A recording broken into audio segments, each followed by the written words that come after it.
வாழ்க்கையில ஒரு முறையாச்சு இந்த ஒரு கோயிலாம் நீங்க வந்து பாருங்க.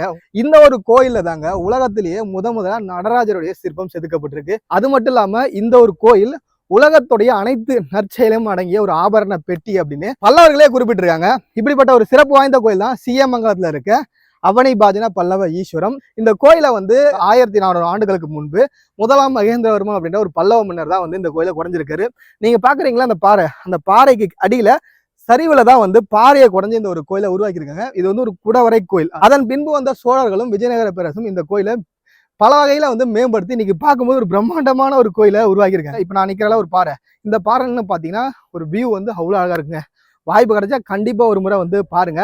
அதுவும் இங்க இருக்க நடராஜரை பாக்குறதுக்காக அனைத்து உலகத்தோட அனைத்து நற்செயலும் அடங்கிய ஒரு கோயிலுக்கு நீங்க வந்தீங்கன்னா உங்களுக்கு எவ்வளவு ஒரு பாசிட்டிவ் வைப்ரேஷன் கிடைக்கும் அப்படின்னு சின்னதா ஒரு கற்பனை பண்ணி பாருங்க.